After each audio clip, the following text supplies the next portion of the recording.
Downriver racing is a race against the clock, which takes place on water moving with the flow of the current.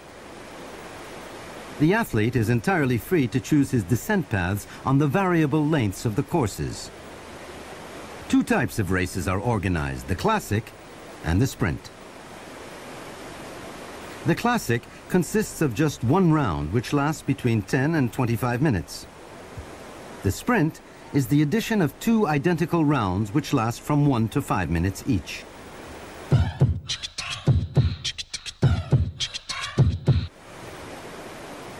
Since the descent path is free from start to finish, the downriver racer must be capable of inventing his own. In the rapids called the Pierriers on the Isère River, the Italians make different choices. Carlo Mercati goes to the right of the stopper while descending, whereas Rabbit Pontarolio goes to the left and hugs the bank.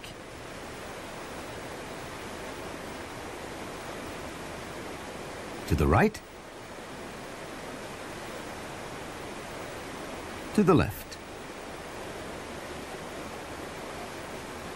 The choice is a personal one. It must take into account the athlete's technical competence,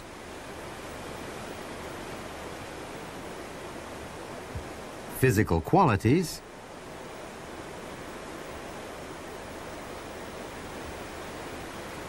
and risk-taking capacity.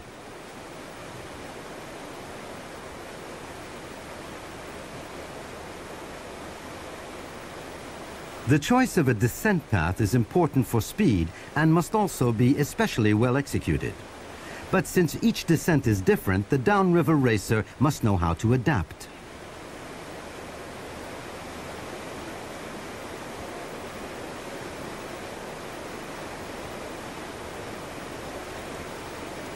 The Italian Marco Salvan commits an error and falls into a stopper on the Pierriers. He's unable to find a properly adapted solution. In the same situation, Michael Fargier lands with a right-handed brace that allows him to save precious time. These adaptations deal with the form of the paddle stroke.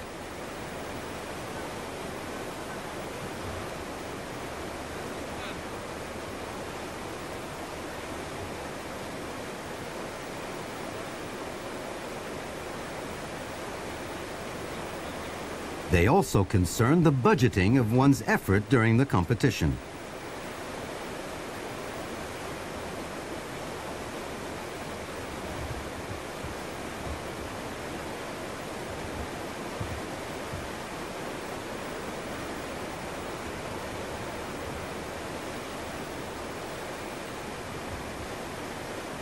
Finally, in order to go fast, the downriver racer must be capable of continuous propelling.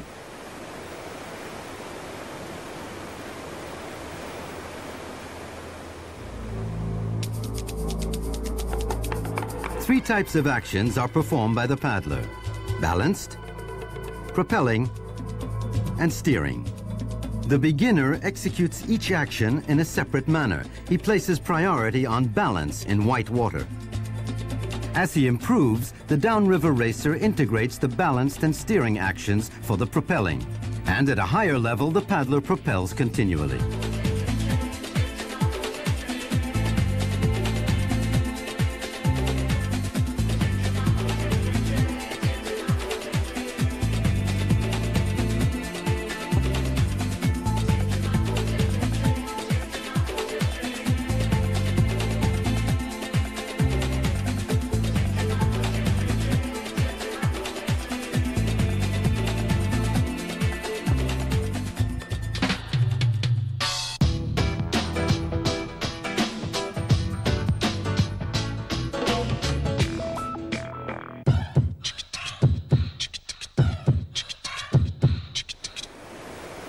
While observing the champions of this discipline, the various differences of style and technique become obvious.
Are there common principles behind the originality of each high-level athlete?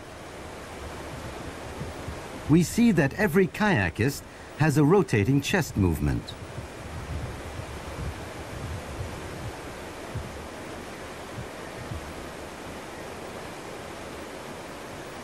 This rotation is the result of the search for strength, which involves principally the use of the legs and the lower abdominals.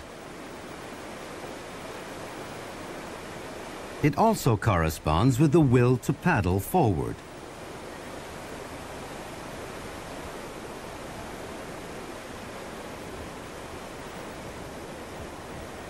The canoeist's search for strength poses directional problems. The common principle is to paddle vertically as closely as possible to the boat.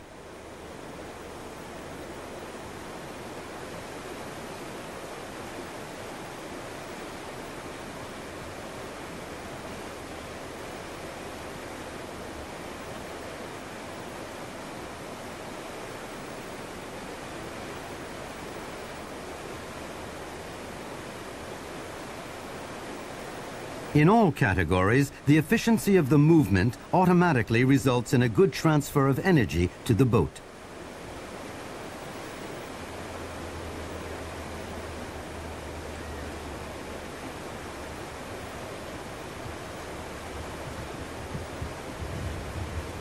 This transfer must be efficient not only at every movement of the paddle stroke,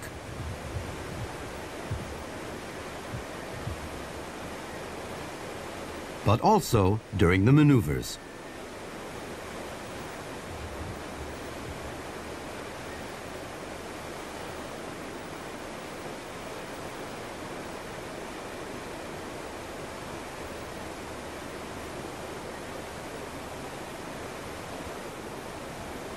Champions often make it look easy with fluid and smooth descent paths. This indicates a common characteristic, anticipation. It is carried out by a permanent pre-orientation of the boat in function with the movements of the water and the desired direction. For this, the athlete uses several techniques. He is capable of varying the angle of the canoe in relation to the water movements.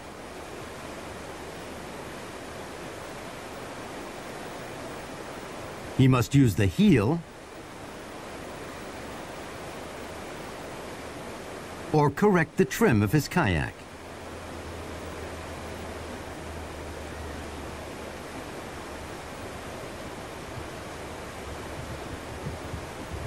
Actions must be previewed in advance and coordinated in time. They must be released by a single factor, the glance. Adhesion to the descent paths therefore begins by the anticipation of the glance.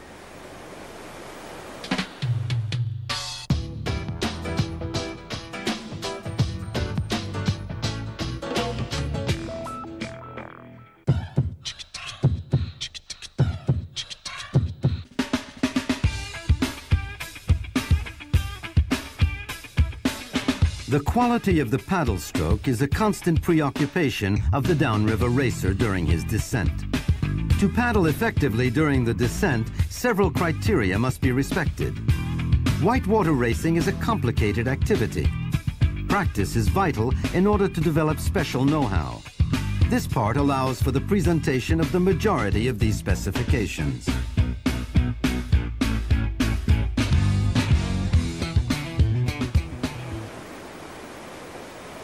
During the descent, the movement in competition is never regular. Shortening of the paddle stroke,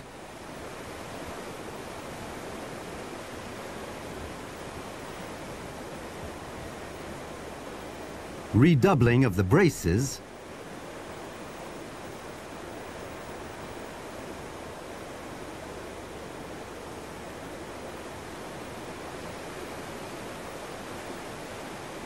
lengthening of the movement,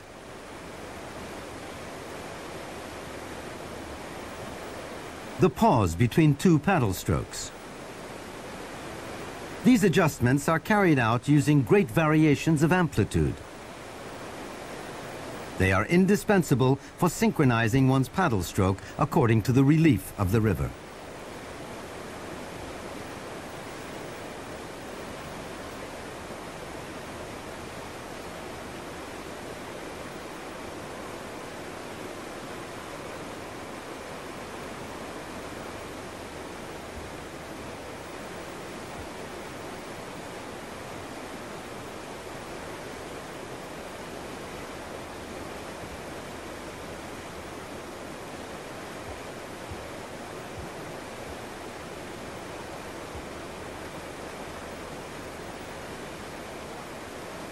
For example, the German Marcus Wickler continually varied the amplitude of his paddle stroke during his descent.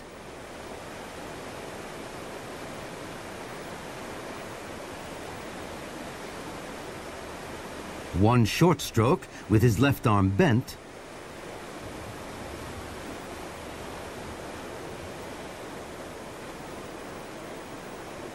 and one long stroke with the same arm outstretched at the water's entrance. These adjustments are equally indispensable for placing one's braces at a strategic point. Independent of the amplitude, the rhythm in the water varies throughout the descent.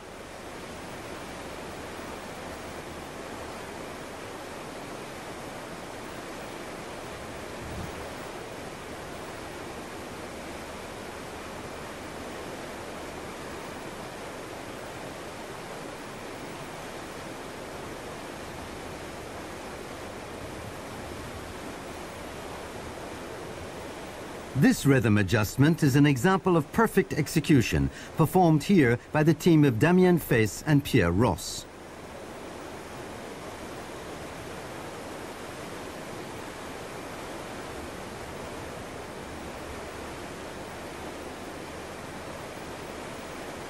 In the waves, the competitor tries to place his braces at their crest.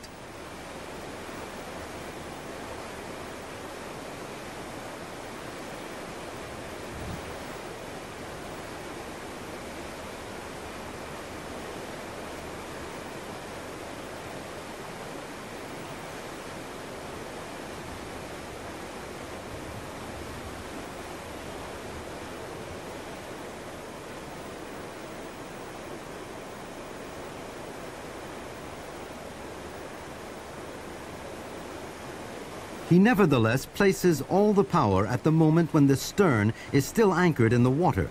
This technique also allows for maintaining the direction of the boat.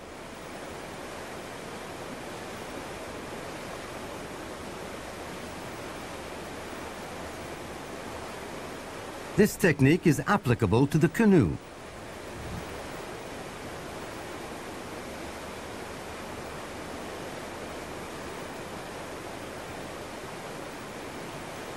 According to the length of the wave, certain athletes try to intersperse a paddle stroke, which allows them to keep up a strong pace.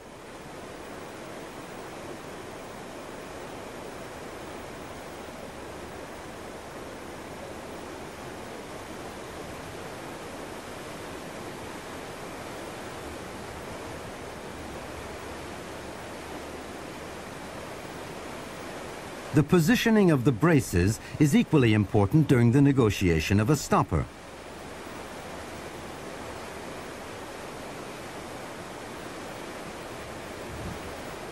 We systematically enact a brace before the stopper in the acceleration phase of the water,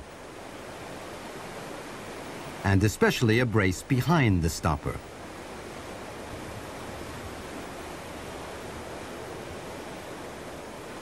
A brace is executed at the moment of impact of the kayakist's body with the wave to retain the speed.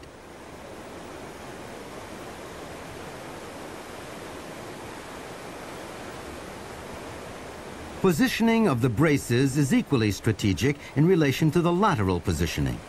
The well-executed brace can allow one to eliminate the deflector effect.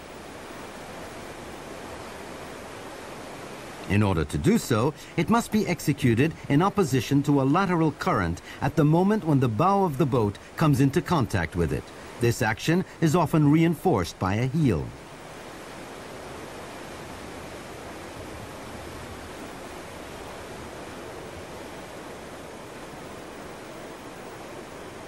For example, Robert Pantaroglio obliterates the first deflector and thus finds himself off rhythm for the second one.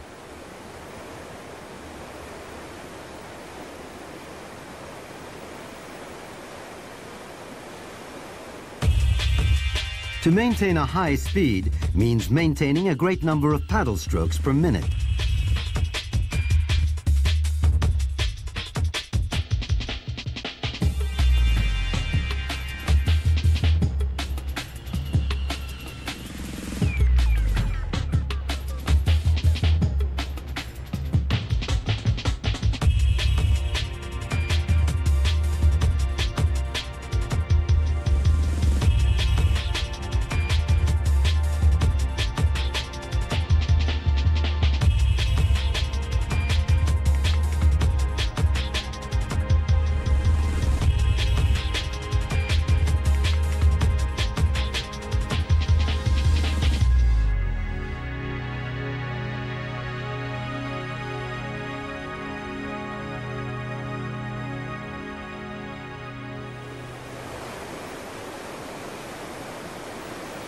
Paddling rapidly must not exclude changes in rhythm.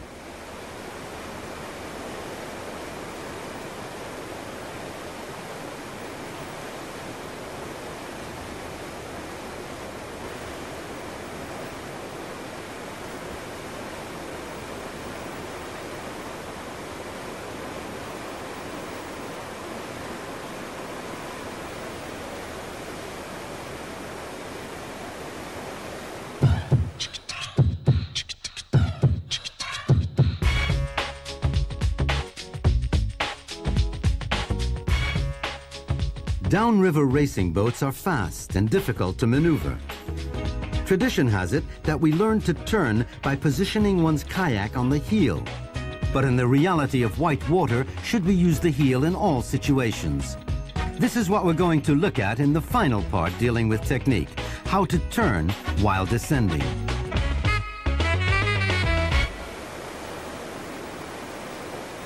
The heel is used when the boat is sitting along its total length in the water.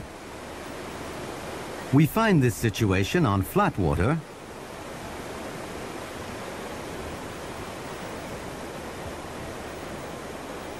or in long waves.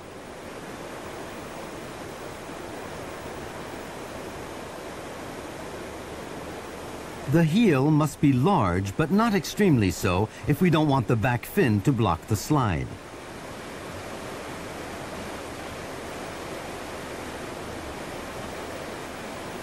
To avoid the situation, the heel can extend to the limit of the chest, thus reducing the weight of the kayak's stern. Also, throughout the heel, the body must be perfectly balanced in the boat. This allows for a better effectiveness of the heel on rushing water.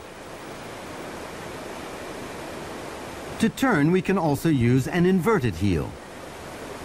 This technique is used when we turn with the help of a current, which allows one to amplify the effect on the rotation of the kayak.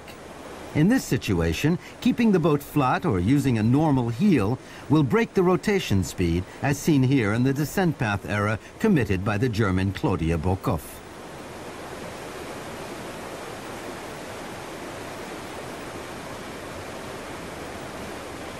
The effect of the inverted heel can be equally used when negotiating a stopper.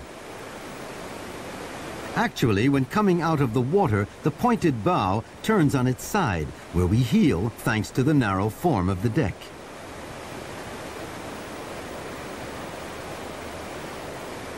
We can see here that the heel executed by the German Hans Mersmann releases a rotation of his kayak towards the left of your screen. This allows for the countercurrent situated behind the stopper to amplify the slide. On the other hand, in the same situation, the Czech Robert Knebel stopped the rotation effect instigated by the countercurrent by executing a heel on the opposite side.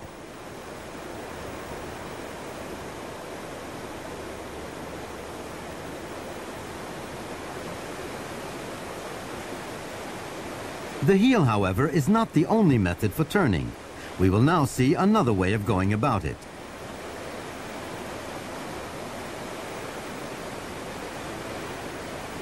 To turn without heeling takes place for the most part in the waves. The difficulty resides in the moment of the rotation release. The greatest effectiveness is obtained on the crest of the wave at the moment when the bow and the stern are out of the water. This release is executed by a stronger sweep stroke or paddle stroke slightly away from the boat.